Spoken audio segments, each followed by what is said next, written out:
Queridos alumnos, queridas alumnas, ¿cómo están? Dios les bendiga, muy buena tarde. Pues bienvenidos y bienvenidas a su última clase de libros históricos. Estamos ya en la parte final. Hemos abordado todo lo que son los libros que conforman esta sección histórica, esta sección deuteronómica, diríamos, ¿verdad? que, que ha abarcado desde los libros Josué, Jueces, Ruth, Samuel, Reyes, Crónicas, Esdras, Nehemías, y que ahora tenemos el tema de Esther. La verdad que ha sido un recorrido fascinante. Hemos estado recorriendo esta línea, ¿no es cierto?, teológica, esta impronta que tiene que ver con eh, la, la, la manera en que hemos entendido este proceso del devenir de la constitución de Israel en cuanto a su nacionalismo, en cuanto a cómo Israel se ha ido creando en todo este proceso de instalación, consolidación, desarrollo y, y lo que permitió que Israel pues fuera lo que fue y lo que es. Así que bueno, damos gracias a Dios por tener este tiempo. Como dije, será nuestra última clase porque hoy vamos a abordar el último libro que corresponde a esta sección, que es el libro de Esther, un libro maravilloso, un libro sumamente fácil de leer, diríamos, pero en la medida en que uno investiga un poco acerca del libro de Esther, bueno, se da uno cuenta de muchos de los problemas que tiene el libro de Esther. Así que bueno, pues bienvenidos a nuestra última clase de esta materia. Al final voy a dar la indicación general de cómo será el examen o el trabajo final que tendrán que realizar. Así que bueno, van a tener suficientes días para irlo desarrollando. ¿Ok? Bueno, voy a compartir la pantalla para guiarnos en el estudio de nuestro último libro que conforma la eh, que conforma nuestra sección de libros históricos. En este caso hablamos de Esther. ¿Ah? Bueno,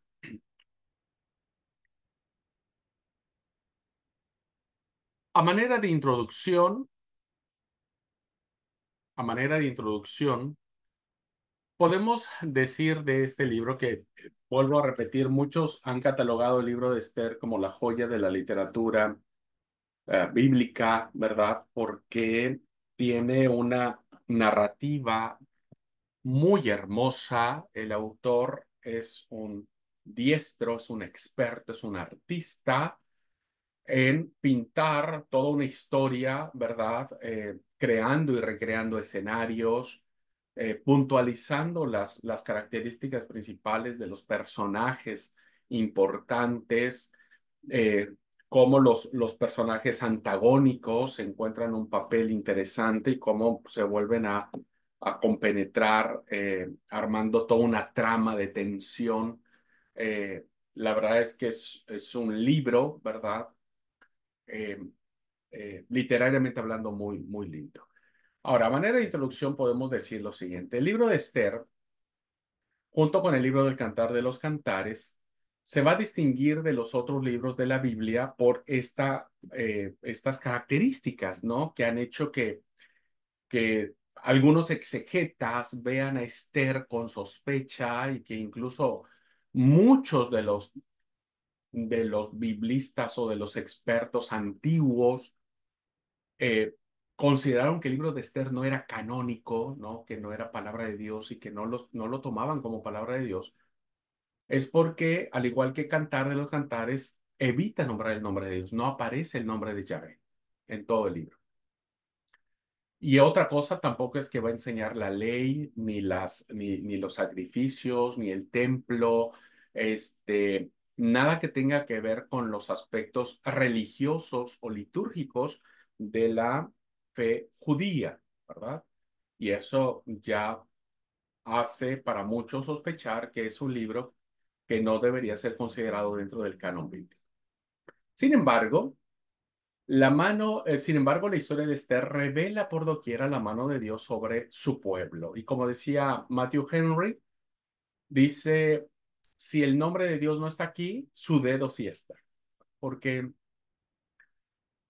los que hemos leído, y seguramente ustedes han leído ya todo el libro de Esther, se han dado cuenta que es un libro que durante toda la trama, ¿no es cierto?, no se nombra el nombre de Dios, pero parece ser que Dios va propiciando que las cosas vayan sucediendo. Entonces es un Dios que no se nombra, pero que está presente, ¿verdad? Es un Dios que está presente en todo el libro.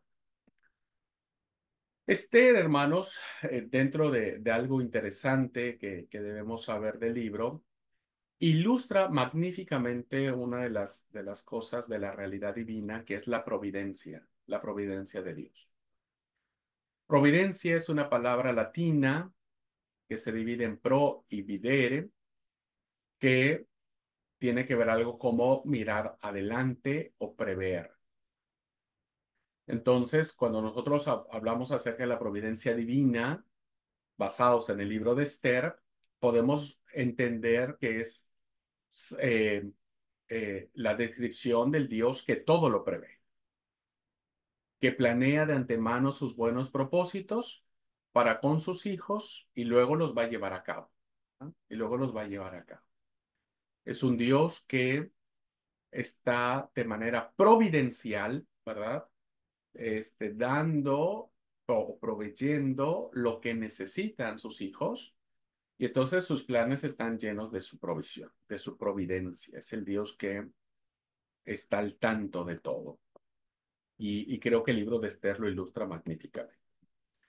Así que en su providencia, Dios no manifiesta su poder de manera independiente. Esto lo vemos en el libro de Esther. Acá no vemos milagros, ¿verdad? No hay milagros absolutos. El mar no se abre en dos, no cae maná del cielo, no hay sueños que interpretar, etcétera, sino que la provisión de Dios en su manifestación en el libro de Esther es a través de los acontecimientos. Dios es el Dios de la historia. Dios es el Dios de la historia. Así que a través de acontecimientos concretos, Dios va a ir trazando sus planes para que estos se cumplan. Esta es una gran lección, queridos hermanos y hermanas, para la vida diaria. A veces nosotros pensamos que Dios debería actuar de formas milagrosas en nuestras vidas, ¿verdad? Este, pero no nos damos cuenta que Dios está actuando día a día, ¿sí? eh, momento a momento, que todos los acontecimientos de nuestra vida diaria son esos bloques que Dios va acomodando para que al final haya bendición, haya liberación, haya providencia, ¿verdad?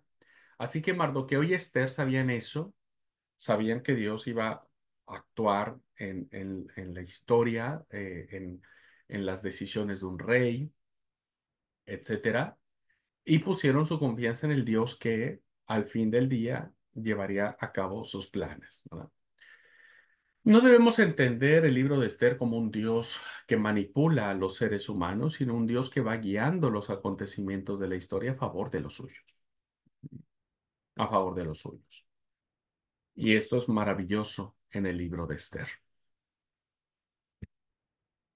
Por eso, queridos hermanos, la clave del libro, entendiendo esto, que Dios no se manifiesta, no siempre se manifiesta en hechos portentosos y sobrenaturales y milagrosos, sino a través de los acontecimientos de la historia, que la clave del libro la encontramos en el capítulo 4, versículo 13 al 17, que dice, Mardoqueo le envió la siguiente respuesta a Esther.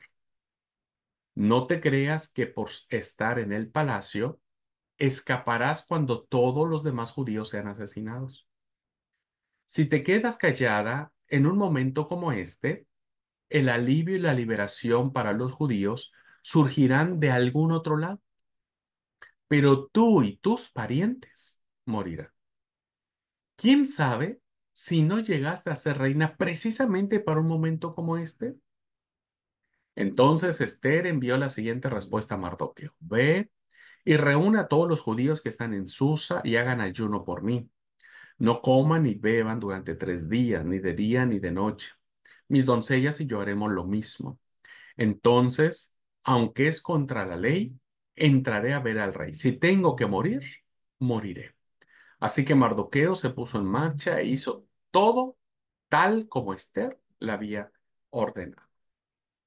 Ese es el Dios, el autor del libro de Esther, nos está queriendo decir a través de estos dos personajes principales, uno llamado Esther y otro llamado Mardoqueo, que la confianza no debe estar puesta en, en esperar una respuesta milagrosa de que algo pase, ¿no? De que la tierra tiemble, de que se abra la tierra y que trague a todos los que quieren matar a los judíos, o que caiga fuego del cielo y que queme a todos. No, no está la respuesta. Y la respuesta está en lo que hay que hacer, en el deber que hay que hacer, en lo correcto que hay que hacer, en las situaciones concretas de la vida que hay que hacer, y allí, en eso correcto que uno hace, Dios obra y manifiesta y acomoda las cosas para que eso suceda.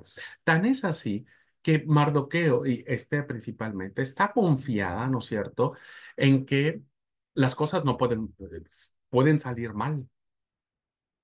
O sea, Esther sabe que las cosas pueden salir mal.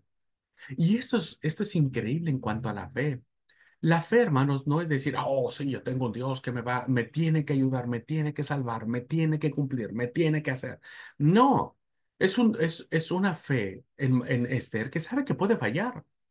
Por eso la respuesta de Esther, si muero, pues que muera. Es decir, si el plan falla, si no está dentro de los planes de Dios, pues ya está. No, no va a estar. No, no podemos hacer otra cosa más que confiar en en aquello que tiene que ir del curso natural, del curso propio de los acontecimientos. Entrar a ver al rey. El plan puede fallar. Y si muero, bueno, listo, van a tener que buscar otra opción. Yo ya no voy a poder ayudarles. Por eso la clave del libro se entiende, hermanos, en que el actuar de Dios siempre está puesto en la fe de aquellos que miran en los acontecimientos diarios, en las decisiones diarias, en aquellas cosas correctas que hay que hacer y que uno piensa que a lo mejor pues pueden fallar, ¿verdad? Que no pueden ser las correctas o que no van a ser las que nos van a ayudar. Pero aún así las hacemos porque creemos que es lo correcto y creemos que es lo que tenemos que hacer. Es allí donde Dios se manifiesta y esto se lo debemos al libro de Esther. Bueno, hablando un poco acerca del nombre, como sabemos de este libro, hermanos, el nombre del libro viene de su protagonista principal, Esther. Recuerden que Esther no se llamaba Esther, su nombre hebreo era Adasa, ¿verdad? Adasa, que significa mirto, pero como era costumbre en las cuestiones persas y babilónicas de los pueblos antiguos, cambiar los nombres, evidentemente los pueblos vencedores, los pueblos poderosos, pues no iban a dejar que sus personajes principales tuviesen nombres extranjeros. Por eso es que Daniel, Sadrach, Mesach y Abednego, pues no son nombres hebreos, ¿verdad? Son nombres eh, babilónicos. Este, y pasa lo mismo acá con el nombre de eh, Esther. Esther, insisto, no es Esther, es Adasa y su nombre persa significa estrella. Ujú. Y el nombre se le da evidentemente por ser el personaje principal de la historia. A eso se adjudica. No significa que Esther lo haya escrito, que eso forma parte del autor y la fecha. Se ha sugerido, hermanos, que Mardoqueo, algunas veces, algunos eruditos han sugerido que probablemente pudo haber sido Mardoqueo como el principal autor del libro de Esther. Otros dicen que pudo haber sido el mismo Esdras el que escribió, porque estamos hablando en esta época, pero hay otros que y la gran mayoría coinciden, hermanos, que no sabemos quién escribió. Lo único que sabemos que el autor era un judío, ¿verdad? Era un judío de lo más experto, un judío culto, un judío sabio, un judío con una habilidad sorprendentísima para escribir, es lo único que sabemos. Lo que podríamos tener como un dato, como indicio de cuándo se escribe el libro de Esther, parece ser que este judío, que fue un testigo ocular, eh, lo escribió poco después de que muere Jerjes o Asuero, ¿verdad? O Asuero. Y Asuero o Jerjes muere alrededor del 450. Entonces, muchos creen que para estas fechas puede estar. Otros hermanos datan el libro de Esther en la época griega. Creo que la gran mayoría de eruditos van a poner el libro de Esther en la época griega, en el 114 aproximadamente.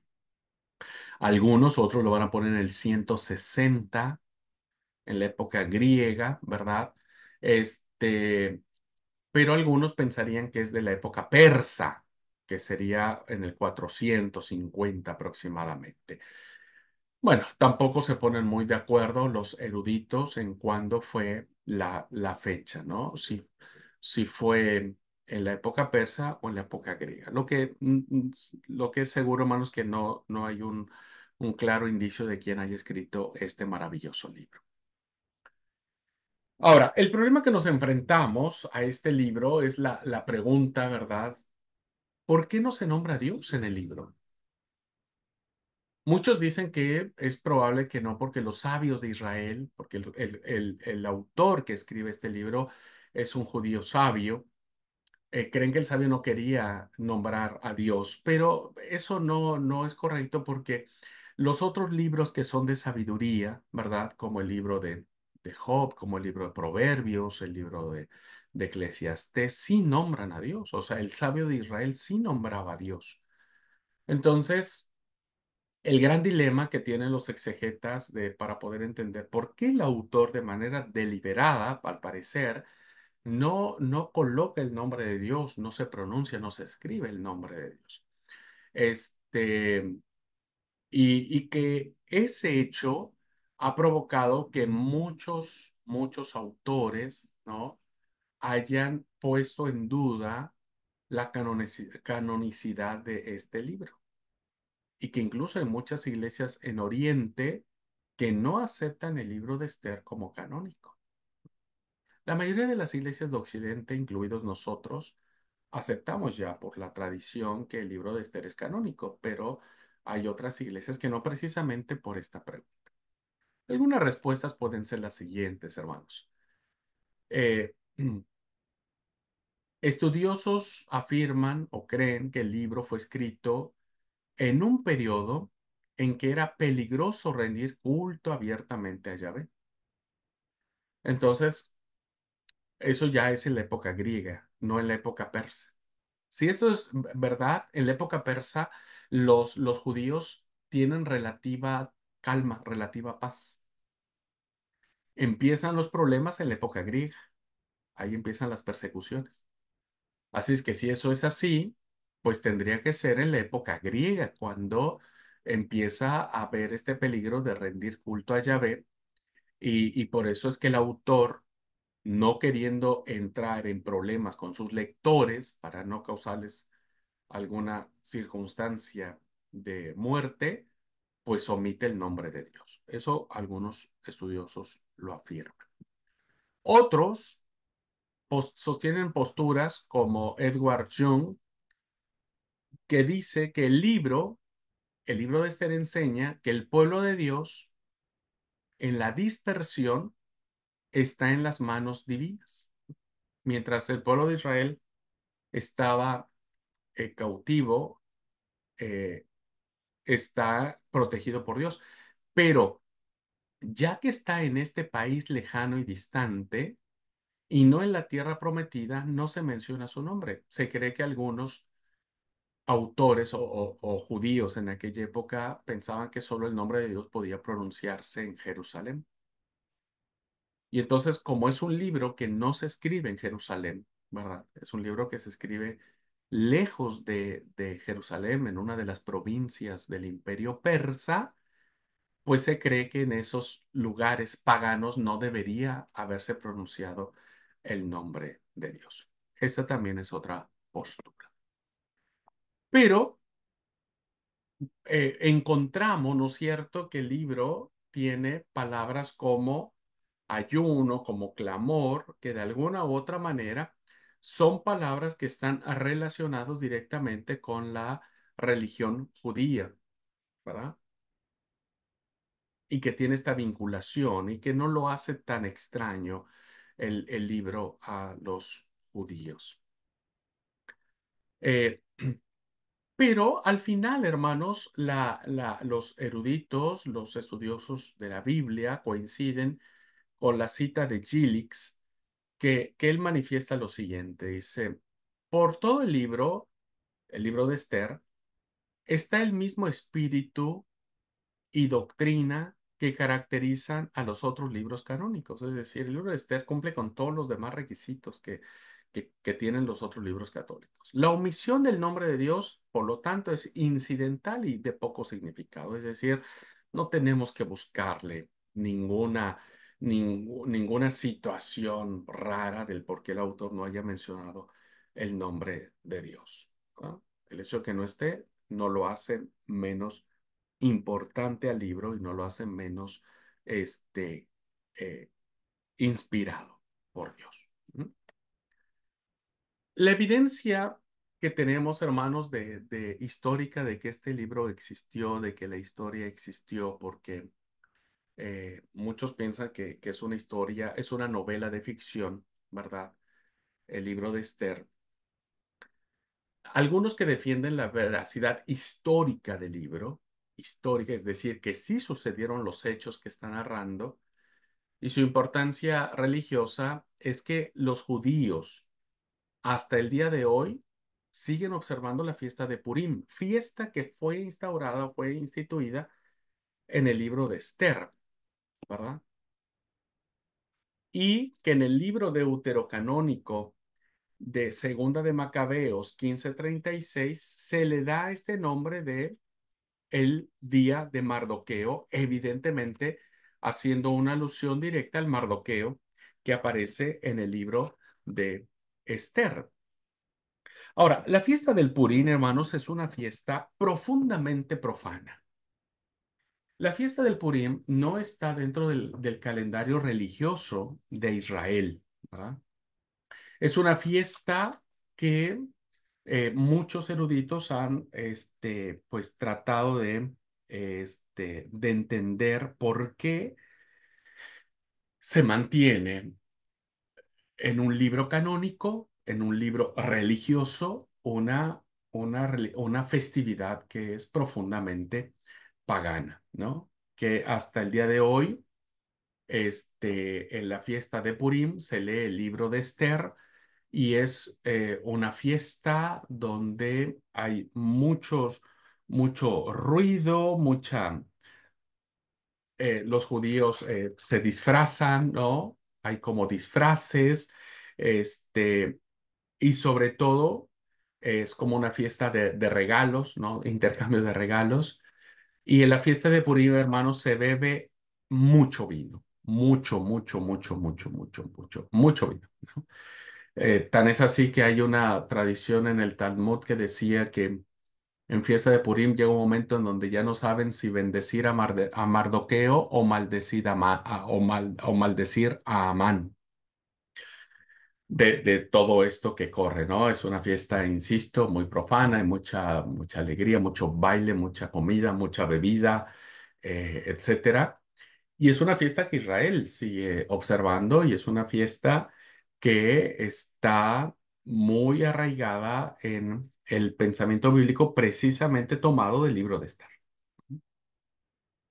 Entonces se cree que es probable que este libro haya sido más de la época griega porque el libro de Macabeos lo llama como el día de Mardoqueo, no lo llama Purim, ¿no? Quien le llama el día del Purim es el libro de Esther, ¿no? El libro de Esther lo llama Purim. pero el libro de Macabeos no lo conoce como el libro de Purim, sino el libro como el día de Mardoqueo. Y es allí donde se hace todo este intercambio. Así que bueno, es un día que hasta la fecha se sigue observando. Bien, hablando un poco del fondo histórico, hermanos, de el libro de Esther, bueno, podemos decir que los acontecimientos relatados en Esther ocurren, fíjense, entre la dedicación del Templo de Jerusalén en la época de la Restauración, que fue en el 516, y el retorno de Esdras, que Esdras viene a Jerusalén en el 458. ¿Ah? Es decir, en el lapso transcurrido entre el capítulo 6 y 7 de Esdras. Cuando ustedes leen el libro de Esdras y ustedes leen el capítulo 6 y el capítulo 7, hay una pausa que parece ser que allí, en ese tiempo, fue que se relata esto que está sucediendo en Susa, la capital del imperio. Bueno, como dijimos, estos hechos no suceden en Palestina, sino en Susa, la capital de invierno del imperio persa. Cuando Ciro el conquistador persa tomó Babilonia, permitió que los judíos del cautiverio babilónico volvieran a Jerusalén. Pero solamente una pequeña parte de los judíos en Babilonia aprovecharon esa oportunidad. Los demás permanecieron en Babilonia o se trasladaron a otras partes del imperio persa. A esto se les llamó los judíos de la diáspora. Bueno, eso ya lo sabemos, lo hemos visto en otras clases, qué es lo que sucedió. Así que desde la muerte de Ciro, cuando muere Ciro, que es el que hace que los judíos regresen, reina Darío y Darío empieza a organizar el vasto imperio persa. Después de Darío le va a suceder Asuero o Jerjes en la historia griega, quien es el monarca que se describe en el libro de Esther. Jerjes va a reinar desde el 486 hasta el 465 y será en esta época en que se van a suscitar estos hechos, ¿no? Es que solo para que veamos un poco, ubicar en el contexto histórico donde pudieron haberse llevado a cabo estos acontecimientos, pensando que hayan sido históricos. La mayoría de los eruditos piensan que es una novela de ficción, que es una historia muy bien contada o muy bien armada por el autor, ¿no es cierto? Que tienen como mente un propósito que lo va a reflejar en su libro. ¿Cuál es este propósito? Pues tiene dos propósitos el autor al contarnos esta historia. El primer propósito, la primera finalidad del libro, es demostrar cómo Dios libera a su pueblo de sus enemigos en tierra extranjera. El antisemitismo ha tenido una larga historia y continúa hasta hoy, es decir, el odio por los judíos,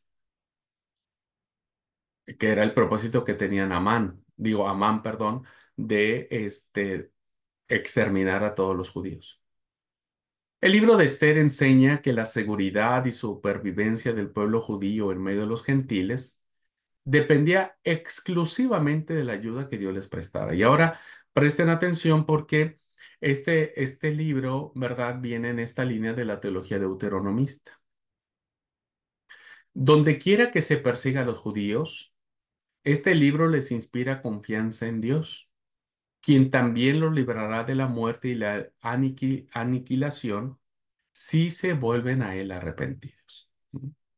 Es decir, si obedecen mis mandamientos, mis decretos, mis estatutos que yo les mando hoy, entonces estas bendiciones los alcanzarán. Y cuando vemos la historia, ¿no?, de la providencia de Dios a través de las acciones que toma Mardoqueo, de las acciones que toma Esther, de cómo se presenta la situación y que finalmente la horca, que era para Mardoqueo, que fue construida por Amán, termina siendo Amán el colgado, ¿no es cierto? Él y sus familias, es decir, lo que él quería de muerte y destrucción para el pueblo termina siendo muerte y destrucción para los suyos, ¿no? Para su entorno, porque mandan a ser ahorcados a él y toda su familia. En ese sentido, vemos que cuando uno hace lo correcto delante de Dios y uno termina siendo fiel a él y obediente a él, como le dijo Mardoqueo a Esther, a ver, no, no pienses que porque sos reina te vas a escapar de ser asesinada, o sea, sos judía también, entonces vas a terminar siendo muerta. Y entonces le hace una pregunta, ¿no es cierto?, muy en teología deuteronómica que dice, bueno, tal vez nunca te pusiste a pensar que para eso Dios te puso como rey, para que hagas lo correcto, ¿verdad? Para que obedezcas a Dios. Entonces, esta indicación del ayuno, hermanos, más de que de forzar a Dios para que haga algo, porque Dios siempre lo va a hacer con ayuno o no, representa una de las acciones de obediencia que todo cristiano hace. El ayuno es un acto de obediencia, es una disciplina espiritual de obediencia. No es una disciplina espiritual de querer torcerle la mano a Dios para que Dios cumpla aunque estos sean buenos. Por eso es que este es un libro muy querido para el pueblo, porque les inspira la confianza de que Dios los va a cuidar.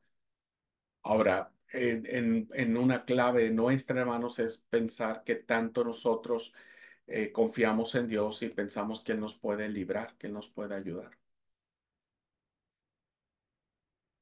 Creo que por eso la teología deuteronómica en todos estos libros es fundamental para establecer la obediencia a Yahvé o a Jehová o a Dios con todo el corazón, ¿no? De una manera firme. Así que el propósito que tiene el autor es demostrarnos esto, ¿no? Que aun cuando alguien quiera destruirnos y nos quiera hacer daño, Dios siempre estará allí en los acontecimientos de la historia, no siempre haciendo que la tierra tiemble o que caiga fuego o que qué sé yo, sino ir acomodando los bloques de nuestra historia de tal manera que terminen siendo un dique de bendición para nuestras vidas. Y bueno, el segundo propósito era para establecer la fiesta de Purim. ¿No? ¿Cómo se origina la fiesta de Purim, la fiesta de los regalos, la fiesta de las suertes, porque Pur significa suerte, y que evidentemente es uno de los libros que se leen en las fiestas, ¿verdad? En las fiestas. Este, y que el libro de Esther se lee en la fiesta de Purim, ¿no? En esta fiesta profana. Así que como conclusión, queridos hermanos, en este pequeño libro, en esta pequeña historia, ¿no? que es hermosa, como digo, es uno de los libros más fascinantes que tenemos. Como conclusión del acercamiento al libro de Esther, es que Dios va a proteger a su pueblo donde quiera que esté, donde quiera que esté. Así como estos sucesos que narra el autor se llevan a cabo en la capital del imperio persa y no en Jerusalén, pues aún hasta allí la gracia, la misericordia y el cuidado de Dios los está protegiendo, ¿va? Y los cuida del exterminio y hace que las cosas que se piensen para mal de nosotros se conviertan para bien de nosotros. Y esto nos enseña, queridos hermanos y hermanas, a que Dios sigue protegiendo a su iglesia, nos va a seguir protegiendo a nosotros. Aun cuando nos enfrentemos a enemigos reales, aun cuando nos enfrentemos a circunstancias que amenacen nuestra vida, nuestra seguridad, puede ser que las cosas fallen. Puede ser como digamos, como dijo Sadrach, Mesach y Abednego, ¿verdad? Nuestro Dios puede librarnos de tu mano, oh rey, y del fuego del horno que vos mandaste a calentar. Pero si no nos librara, el plan puede fallar, ¿no? Ni aun así adoraremos la estatua que vos has levantado. Y Esther dijo, bueno, y si muero, si no funciona el plan, Dios sabrá, ¿verdad? Dios sabrá. pero hay que hacer lo que nos corresponde. Hay que hacer lo que es correcto. Hay que hacer aquello que nos mueve a pensar que Dios está contento de que le estamos obedeciendo, ¿no? Y no olviden que todo lo que es la teología deuteronómica estará basado en esto, hermanos, en nuestra obediencia. Y la verdadera enseñanza que encontramos de los libros históricos es cómo en el devenir del tiempo, ¿verdad? El ser humano, de manera constante, de manera a veces irracional, sigue peleando con Dios, sigue oponiéndose a Dios, sigue buscando sus propios argumentos. Y vez tras vez, la experiencia le ha dicho a Israel en este caso que no es en la desobediencia donde va a ganar el favor de Dios, sino todo lo contrario, es en la obediencia. Me parece, queridos hermanos, que esta lección que Dios quiso dar al pueblo a través de esta literatura, de los libros históricos, nos la quiere seguir dando nosotros como iglesia. Nosotros como iglesia, hermanos, ya sea Iglesia de Dios Séptimo Día o Iglesia de Dios de, de, de, de tiempo, diríamos, como pueblo de Dios, eh, seguimos aferrándonos, ¿no es cierto?, a querer hacer lo que nosotros queremos, como queremos, como pensamos, como nos conviene. Y queremos, y seguimos intentando manipular a Dios de maneras increíbles. E interpretamos su palabra de maneras tan ventajosas para nuestros propios conceptos, ¿no es cierto?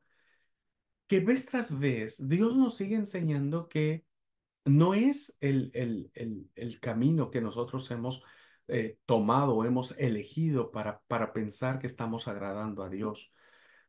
Y yo creo que hablar a la iglesia hoy de obediencia y desobediencia deben ser el punto principal del mensaje cristiano. Hoy los mensajes son muy light, ¿no? No hablemos de este tema porque se va a ofender, se va a ir de la iglesia. ¿Qué vamos a hacer? ¿No es cierto? No podemos señalar que está mal porque es el líder principal o es el pastor o es cualquier persona. Y entonces dejamos de lado, ¿no?, el principio del Señor respecto de la obediencia indeclinable, inobjetable, de una obediencia, hermanos, que debe estar alejada de nuestros propios intereses, de nuestros propios orgullos, de nuestras propias interpretaciones de conveniencia personal. Y debemos ser más humildes, más sencillos, debemos ser hombres y mujeres que digamos, Abraham, cállate, cállate, cállate, y aprendí a escuchar la voz de Dios, ¿verdad? Y a partir de ahí, como iglesias, trabajar. Yo recuerdo mucho, hermanos, lo vivía yo principalmente en las reuniones de comisión de iglesia, en donde, como ustedes saben, aquí en Argentina tenemos estos dos niveles de liderazgo, el cuerpo pastoral y la comisión administrativa, en donde en algún momento la comisión administrativa pensaba que lo que se hacía en esas reuniones no tenían que ver con cuestiones ni espirituales, ni de iglesia, ni religiosas, porque eran cuestiones administrativas. Y entonces, como cuestiones administrativas, se podían hacer cosas y decir cosas y demás, como diciendo, bueno, nosotros no somos consagrados. Hasta que llegó un momento en donde dije, no, me van a disculpar, hablé con todos, paré la reunión porque estábamos en una discusión y había como que posturas que a mi juicio, ¿verdad? Tal vez mi juicio estaba mal, pero que a mi juicio eran más carnales y más humanas que cualquier cosa. Ahí me espanté y paré la reunión y dije, miren, no, no, voy a hablar como pastor. Y les dije, miren, en primer lugar, vamos a dejar este asunto por la paz, vamos a concluir la reunión. Vamos a ir en oración, vamos a pedir a Dios, vamos a pedir que su Espíritu Santo nos guíe para tomar la decisión correcta. Listo, no vamos a hablar más del tema, no vamos a decidir hasta la próxima reunión. Es que es importante, no se puede. No, no, no importa, Leo, no importa. ¿Saben por qué? Y les di la segunda razón. Es porque tal vez ustedes piensan que como comisión administrativa no estamos tocando asuntos espirituales. Entonces podríamos hacer muchos negocios, ¿no? Con el tema. Pero le dije, miren, la vida espiritual es una vida que nos lleva a todos, no importa el lugar donde estemos, a una vida de obediencia a los mandamientos del Señor. Y como miembros de la comisión administrativa, nosotros no dejamos de ser espirituales. Si bien es cierto, no tienen ustedes una consagración que los haga más espirituales, supuestamente, no les impide reconocer que son hombres y mujeres llamados por Dios, investidos del Espíritu Santo, que después de su bautismo alguien puso manos en su cabeza para que reciban el don del Espíritu Santo, y por lo tanto todas las cosas que nosotros hagamos dentro de la comisión deben ser guiadas por el Espíritu Santo. Y no importa si tenemos que decidir comprar un foco para la escuelita de niños, es un asunto espiritual porque es un asunto de Dios, porque es un asunto que tiene que venir de hombres y mujeres que estamos queriendo obedecer a Dios. Entonces, no estamos disociados. Creo que para mí en lo particular, no sé si para ellos, para mí fue una oportunidad de reentender este punto, ¿verdad? De reentender lo importante que es Deuteronomio 28 y de reentender que no importa que es donde estemos. Podemos estar en Susa, la capital del imperio, podemos estar en Jerusalén, podemos ser del cuerpo consagrados, podemos ser de la comisión, podemos ser simples hermanos de la iglesia. Debemos todos recordar el Deuteronomio 28 respecto de la obediencia. En ese sentido, queridos alumnos, viene la indicación del trabajo final. Yo les pedí que ustedes pudieran, bueno, no les pedí, les pido, por favor, que puedan elaborar un sermón, ¿verdad? Un sermón. En un principio, si ustedes se dieron cuenta, la motivación que yo les dije para predicar ese sermón era porque las iglesias hoy actualmente no se habla sobre este bloque de literatura bíblica, ¿no? Se deja muy al margen los libros. Y si hablamos de Samuel, lo único que hablamos del libro de Samuel es Ana, ¿no? Ana y Samuel. Es lo único. De ahí en fuera, no tocamos. Del libro de Reyes, no sé qué historia podríamos tomar. De las crónicas ni se diga, creo que poco tocamos de allí, ¿no? Este, y, y si bien es cierto que esta es una realidad de nuestra iglesia y que deseo que ustedes prediquen esta literatura en sus congregaciones, ¿no? Que de alguna manera incentivemos a que la iglesia escuche esta literatura. Creo que la razón principal por lo que les mando a hacer este retrabajo y les pido que una vez que sea calificado y revisado y que ustedes hagan las adecuaciones necesarias, lo prediquen, es porque creo que debemos volver a tomar este tema de la obediencia y de la desobediencia.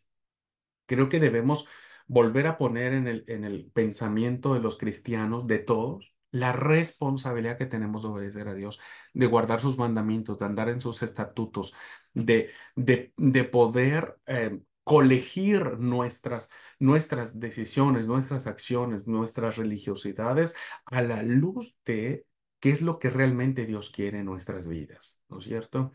Actuar en fe, en obediencia, poder decir que el hecho de que Dios te haya dado la tierra prometida no te hace especial a nadie, ¿no es cierto? El hecho de que vos ahora seas heredero de la tierra prometida te hace responsable de ser de bendición a las demás naciones. Por eso Dios puso a Israel en medio de las demás naciones para que fueran de bendición, ¿no? Eso lo encontramos en Josué. Cuando vemos jueces, vemos a un Dios que te está motivando y que te está impulsando a que no sos el que tienes que hacer lo que se te venga en gana, ¿no? Como decía el libro de los jueces, cada uno hacía lo que se le venía en gana. No. Tienes que sujetarte a la ley del Señor. Tenemos que sujetarnos a su ley. Hoy nos fuimos al otro lado, ¿no es cierto? Sé que como iglesia veníamos de un legalismo muy fuerte, donde todo era la ley. pero nos hizo mucho daño irnos al antinomianismo, ¿no? Nos hizo mucho daño irnos en contra de la ley.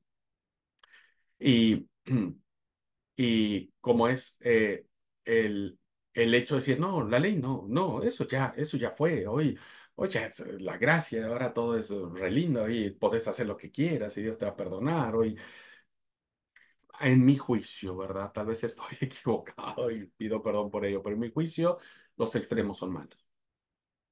Creo que tenemos que buscar el equilibrio de una prédica de un Dios que es santo, que es justo, que sus mandamientos son eternos y que son de bendición para nuestras vidas.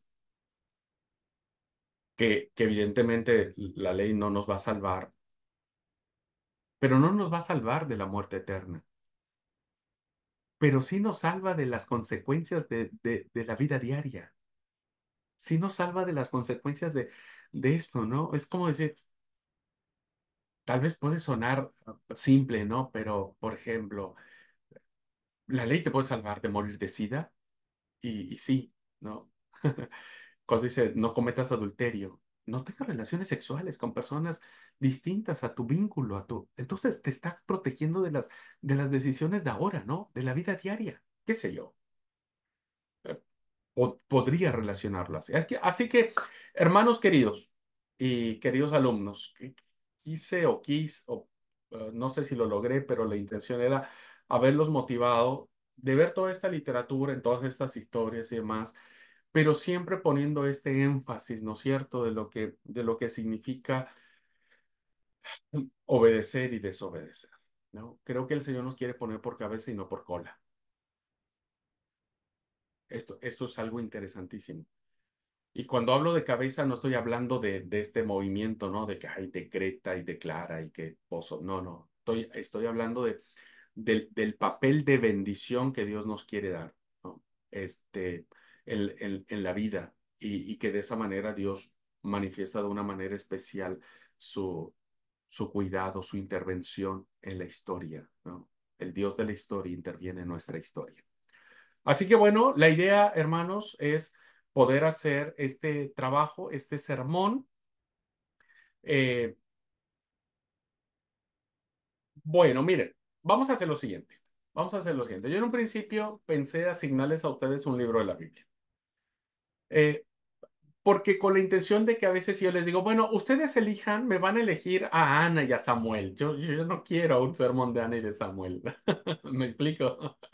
Me van a elegir a Sansón. Sansón ya creo que lo tenemos un poco identificado, ¿no es cierto? Este, ah, yo quiero que se desafíen y busquen otros pasajes, otras historias que puedan estar. Es una literatura muy grande, 9 libros tenemos, hermanos, para elegir. Entonces vamos a hacer lo siguiente. Elijan ustedes el libro en el cual quieran basar su sermón. Tiene que ser un libro, eso sí, tiene que ser un libro, solo un libro. Si ustedes eligen crónicas, ok, escojan una historia de crónicas. No es que ustedes van a tomar un pasaje de crónicas y lo van a relacionar con Esdras o van a tomar Esther y me van a citar Ruth. No. Entonces me van a decir, este pasaje está basado en el libro de Esther porque recuerden que cada autor tiene su propia intención teológica en cada libro que escribe. Entonces vamos a explotar eso. ¿Me explico? Vamos a explotar eso. ¿Por qué? Porque el sermón que yo les estoy pidiendo debe ser expositivo. Primero porque ustedes ya toman una materia y porque ya saben cómo es el tema del sermón expositivo. Entonces, el sermón expositivo los va a encerrar en un solo libro. No les va a permitir irse para otros lados. Y yo les voy a adjuntar a ustedes esta lista de cotejo que les va a permitir a ustedes ir como, este, como guiándose un poco, ¿no? Como guiándose un poco de qué es lo que debe de tener. Bueno, clase de literatura Antiguo Testamento, libros históricos, nuestra lista de cotejo, le voy a ampliar un poco más. Bueno, parámetros que deben ser observados para la realización del sermón, que será la forma de evaluar la materia. Tomen en cuenta cada requerimiento para la nota final. Bueno, requerimiento, aquí yo voy a calificar, a cada uno les voy a calificar en su hojita, ¿no? Con base en su sermón. El sermón tiene clara la idea general del pasaje elegido. Si no veo que tenga una idea general, entonces es un cero. Si está más o menos es 0.5 y si está clara es un punto. El título es breve, creativo y despierta el interés del auditorio. 3. La introducción tiene los anzuelos necesarios para captar la atención de los oyentes. 4. La estructura del sermón tiene por lo menos dos ideas principales. Quinto, la ilustración seleccionada está de acuerdo al tema principal. 6. El sermón tiene por lo menos tres aplicaciones prácticas para la vida cristiana. 7. El sermón tiene transiciones claras y suficientes. 8. Tiene una conclusión clara y contundente sobre el cierre de la idea principal. 9. El trabajo por lo menos tiene tres citas bibliográficas que permita saber que el trabajo es académico. O sea, ustedes tienen que buscar comentarios, hermanos. No es de lo que a ustedes se les venga a la mente. Está bien, van a ser iluminados por el Espíritu Santo, pero uno no lo sabe todo. Entonces hay que leer. Puede ser una Biblia, una traducción, un comentario, un libro, la fuente que ustedes consulten, una cita en internet. Y al final de su sermón me tienen que poner la cita bibliográfica. Esto yo lo tomé del libro fulano de Abraham, del autor fulano de Abraham. ¿No? O esto lo tomé de internet y me tienen copien la liga o el enlace, copienlo de dónde lo sacaron y lo pegan ahí para que yo sepa y yo vaya a esa liga y vea de dónde ustedes sacaron la información. ¿Ah? De eso se trata el punto 9. O sea, hay que investigar un poquitito más. Yo quiero que hagan un lindo sermón. Un lindo sermón. Que cuando la gente le escuche, diga, ah, yo que quiero saber de los filisteos, a mí no me importan los edomitas, ay, ay, yo que quiero, ya otra vez Esther, sí, pero podemos plantear Esther desde distintos ángulos maravillosos. Y finalmente, el trabajo es prolijo en su redacción y presentación, ¿no? Tiene que estar bien alineado, no tiene que tener faltas de ortografía. Chequen muy bien eso, hermanos. Ya estamos en un punto en donde tenemos que ir exigiendo el tema de la ortografía, ¿verdad? De la ortografía. Esto es muy importante. Así que antes de enviar su trabajo, pídanle a alguien que se lo revise para que tengan un puntito más. Entonces, cada requerimiento tiene un punto, tiene valor un punto. Son 10 puntos. Si ustedes sacan 10 puntos buenos, pues su calificación es 10. Si solo son 2, su calificación es 2. O si son 3, su calificación es 3, etcétera, etcétera, etcétera. ¿Ok?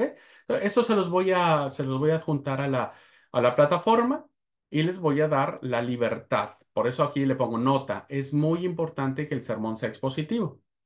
Si ustedes empezaron ya a recordar un poco la clase del sermón expositivo, recuerden que el sermón expositivo debe tener una idea clara, debe tener un título, una introducción, dos ideas principales, debe haber una ilustración, un cuento, una anécdota, etcétera, las aplicaciones, las transiciones, la conclusión, ¿verdad? Son los requerimientos que nosotros ya estudiamos en la materia de sermón expositivo. Yo quiero que ahora ustedes sigan ejercitándose, sigan perfeccionando el sermón expositivo para que de esa manera, bueno, aprovechemos lo que hayamos podido aprender en clase y lo vayamos teniendo, ¿no es cierto? Eh, por ejemplo, yo acá tengo abierto un comentario del libro de Esther, ¿no? De José Vilchis, que hoy estuve leyendo porque tenía que preparar la clase hoy. Entonces, si yo, por ejemplo, veo algo aquí del comentario, tengo este comentario, bueno, pongo en mi sermón, bueno, consulté el comentario de Rudy Esther, de José Vilches, etcétera, ¿no? Entonces, eso nos da mayor lucidez del pasaje, mayor lucidez del tema, etcétera. Bueno, preguntas, hermanos y hermanas, tanto de la clase que tuvimos hoy, Esther, como de la tarea final. Preguntas, comentarios o de toda la cursada.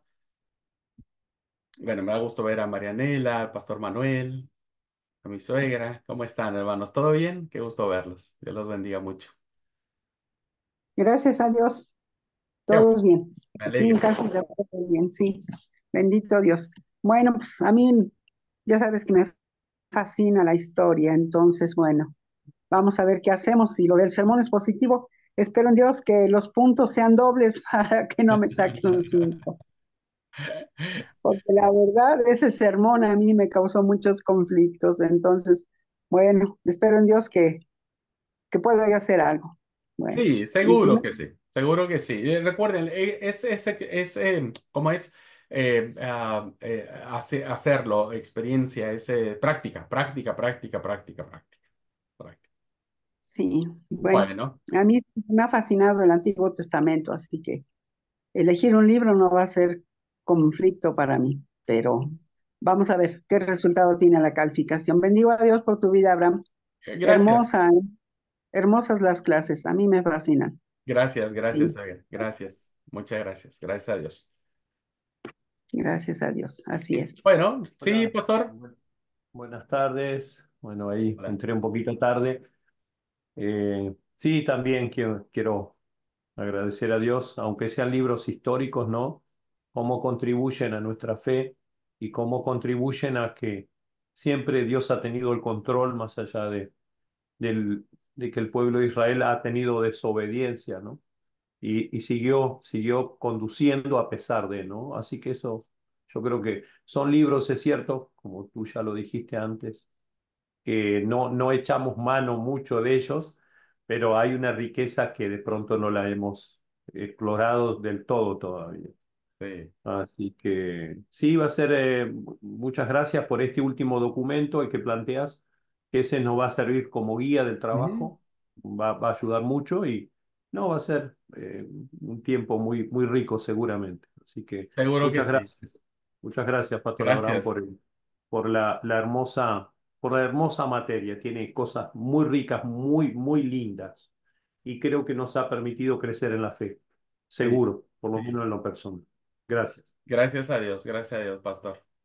Bueno, yo también quiero decir muchas gracias, Pastor, por la materia. La verdad, para mí, una bendición. Es como que eh, el concepto que tenía de estos libros históricos era, bueno, la maldad, las guerras, tantas tragedias y cosas, y pude comprender que Dios siempre estuvo, que Dios deja que el hombre decida, que no es autoritario ni déspota, sino que deja que cada uno elija, y bueno, tenemos que pagar la consecuencia, ¿no? Cada uno paga sus consecuencias. Así que bueno, fue maravilloso la materia, eh, y pude entender ese Dios que cuando nos dice no, es para cuidarnos. Tal cual, tal cual. Gracias a Dios. Pues Dios los bendiga, hermanos. Entonces, elijan el libro que quieran, hermanos, elíjanlo. Yo les doy esa libertad a ustedes. Elijan, pero como les digo, desafíense. Si ustedes dicen, bueno, ok, voy a agarrar crónicas, no tengo ni idea de qué historia de crónicas. Bueno, agarren crónicas y lean crónicas. Entonces, a la medida que van leyendo, toman la clase de crónicas, vuelven a más o menos entender cuál es la intención de crónicas, cuál era tal, tal, y entonces elijan un pasaje y oriéntenlo en ese sentido del autor, ¿no? Entonces, tomen la hojita de cotejo y vayan haciendo como eso, ¿ah? ¿Tengo introducción? Sí, listo. Póngale ahí una tilde. ¿Me falta el título? Bueno, entonces eso les va a ayudar para tener eso. Y como les digo, busquen comentarios bíblicos que puedan ayudarles. En la plataforma hemos subido algunos. No sé si ustedes los tienen. Ah, Pero pueden consultar. Igual, yo voy a ver si yo tengo, porque yo no sé si subí bibliografía en esta materia, hermanos, no me acuerdo, pero voy a revisar. Si no subí bibliografía, la voy a subir para que ustedes tengan ahí al menos algunos comentarios de dónde echar mano. ¿Les parece? Ujú. Sí. Muy bien. Nosotros tenemos el comentario bíblico de Matthew Henry en papel. Sí, sí, sí. Lo Matthew Henry, Sí, está sí. bien. Lo tenemos en físico y después tenemos en la biblioteca de la iglesia que tiene varios más. O Ah, sea, por buenísimo. eso, pero creo que igualmente dos diccionarios, dos comentarios importantes están en las redes, están muy fácil y accesibles también. Sí, sí, igual en Google pueden buscar y ahí les Sí. aparecen. Así que hoy ya, gracias a Dios, estamos con esto y no se metan en inteligencia artificial porque ahí nos va a espantar increíblemente, pero ahí está también la inteligencia artificial. Sí. Ya está ayudando demasiado, creo. Creo que demasiado, creo que demasiado. Sí, A ver sí, dónde, sí, a ver dónde vamos a parar, decía el Buki. claro. Sí, sí. Bueno, gente linda, deseo que Dios los bendiga. Hasta acá terminamos nuestra cursada. La próxima ya no tenemos clase. Concéntrense en su trabajo final. Empiecen a orar mucho a Dios porque, como les digo, la intención es que ustedes puedan predicar esto, ya sea a la iglesia o a las mujeres o a los jóvenes, ¿verdad? Los jóvenes, estaría lindo que los jóvenes escucharan jueces. Me encantaría que alguien arme algo sobre jueces dirigido a jóvenes, dirigido a jóvenes. Eso les va a abrir ellos los ojos increíblemente. Bueno, ustedes, que Dios los guíe y que los acompañe en esta tarea. Hermosos hermanos, Dios los bendiga Amén. y los guarde, que tengan una linda tarde. Nos vemos pronto. Chao y bendiciones, hermanos. Muy Chao, bien. chao.